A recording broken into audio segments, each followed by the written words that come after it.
जाने वाला है, हो सके तो इसमें जिंदगी बिता दो, पल ये जो जाने वाला. सॉरी મિત્રો, બહુ સૂનું લાગે છે. આજે મને સમજાય છે કે દેવદાસ, શ્રી ફરહાદ, લૈલા મજનૂની સી હાલત થઈ હશે. મારી હાલત જો કે પાણી વગરના લીલા નારિયેળ જેવી થઈ છે. જીવનમાંથી રસકસ ઉડી ગયો છે, કારણ કે અમેરિકાથી આવેલી સ્વીટી અમેરિકા પાછી ચાલી ગઈ છે. બસ એક જ વાતની ધરપત છે કે એને ગુજરાત બહુ ગમી ગયું છે, એટલે કદાચ એના ફાધરને લઈને ઝડપથી પાછી આવી જાય. પણ ત્યાં સુધી દોસ્તો, મારી આ લવ સ્ટોરીમાં એક લાંબો કમર્શિયલ બ્રેક આવી ગયો છે. रुकावट के लिए खेद है, खेद तो मेरे को है, आपको क्या लेना देना. તમે નહીં માનો દોસ્તો, સ્વીટીના ગયા પછી હવે હું ધાર્મિક સાહિત્ય તરફ વળ્યો છું. આત્મા સો પરમાત્મા और परमात्मा कहाँ है, આ પુસ્તક હું 2 વાર વાંચી ગયો છું, છતાં મારા આત્માનો કોઈ પત્તો નથી. બસ એકલો પડું છું અને ગીતો ગાઉં છું કે લૂટ ગયા કોઈ રે दूर से पुकार के दर्द. સરી આ ગીતું પૂરું નથી કરી શકતો. હે ઈશ્વર, તું મારા જેવા ગુલાબની આજુબાજુ આવા કાંટા શું કામ મૂકે છે? દોસ્તો, સુશીલા ઘરમાં નથી એટલે જ આ વાક્ય બોલી શકવાની હું હિંમત કરી શક્યો છું. દુઃખની પીડા જેને દુઃખ થયું હોય એ જાણે. આપણામાં પેલું ભજન છે ને, કાનુડો શું જાણે મારી પ્રી, ભાઈ અમે મનથી કુંવારા. થોડો મેં ફેરફાર કર્યો છે, પણ મારી પ્રી, મારું દુઃખ હું જ જાણું છું. મિત્રો, તમે નહીં માનો, સ્વીટી જ્યારે આમ પ્લેનમાં ચડતી હતી ને, ત્યારે આમ પાછળ ફરીને મારી સામે જોયું. જોકે હું એકલો જેને મૂકવા ગયો હતો એટલે બીજા કોની સામે જોયે, પણ એની આંખોમાં મને દેખાયું જાણે મને કહેતી હોય, ગેરી, ગિરીશ, મારે તને છોડીને નથી જવું, આ પ્લેનને રોકી લે.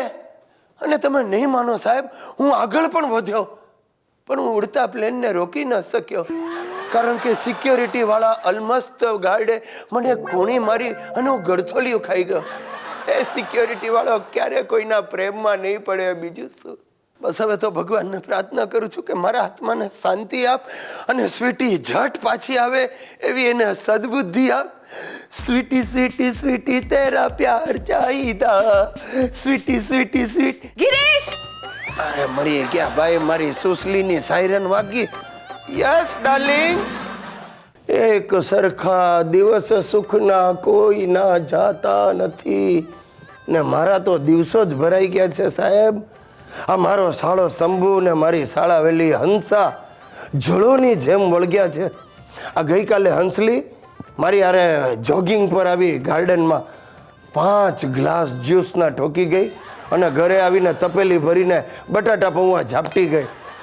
અરે સાલી હંસા કાઠિયાવાડનું નામ લજવે છે.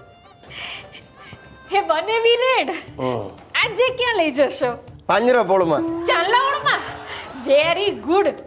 સાંભળ્યું છે કે લેડીઝોની ઇમિટેશન જ્વેલરી ત્યાં બહુ સસ્તી ને સારી મળે, નહીં? ઇમિટેશન નહીં, ઇમિટેશન. હા હા, એ જ. હવે આ અમાર બરવાડામાં તો બધી લેડીઝો ઇમિટેશન જ કે. ભલે તમે કહો સાચું. નાચું? હાય હાય, તમારી સામે નાચું? મને તો શરમ આવે, પણ સલમાનના બધા ડાન્સ મને આવડે હો. એ હંસી, સલમાનના ડાન્સ તો કરતી જ નહીં. ડીંગા ચીકા કરવા મારા 2 પેન્ટ ફાડી નાખ્યા હતા. એટલે હવે મારા પેન્ટ ફાડશે? ના ના ગિરીશ કુમાર, તમે હું, અમે એટલા નોટી નથી હો. એ હંસા, જવા દે બધી વાત. આજના પ્રોગ્રામની વાત કરને. પ્રોગ્રામ ટુડે ને, એ ટુડે તો મંત્રી પ્લેસ જોવા જ જઈશું. મંત્રી પ્લેસ?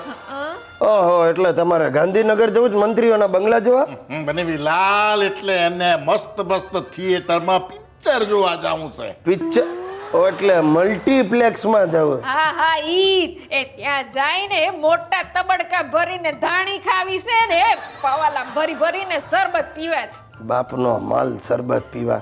આ મલ્ટીપ્લેક્સની ટિકિટ કેટલાની આવે, પોપકોર્ન ને કોલ્ડ ડ્રિંક, આનો ખર્ચો કેટલો થાય ખબર છે? આ કદાચ 300 રૂપિયા જેવો હા. થાય એટલે તો તમને કહીએ છીએ. બોલો. બનીલાલ મેં હું તું ને કે ગીરે પાકીટ ભૂલી ગયો, અહીંયા એમ તપાસ કરી તારે ખબર પડી કે લોસો મરાઈ ગયો. અરે લોચો તો બુનને પરણ્યો એટલે તારી બેનને પરણ્યો ને ત્યારથી મારો લોચો મરાઈ ગયો. ટૂંકમાં તમે જે કાંઈ કરશો એ બધું મારા હિસાબે ને જોખમે. ના બનીલાલ એવું નહીં, જે કાંઈ ખર્ચો થાય એટલે લખી દેવાનો. હા, હિસાબ કોડીનો. બાકી તમે જતી વખતે 2-5 હજાર દેવા તો દઈ દેજો, ગીરે જઈને મોકલાઈ દેશું. હે ને હંસતી? હાસ તો આ આજ સુધી કોના દીધા ને તમ રહી ગયા? હે?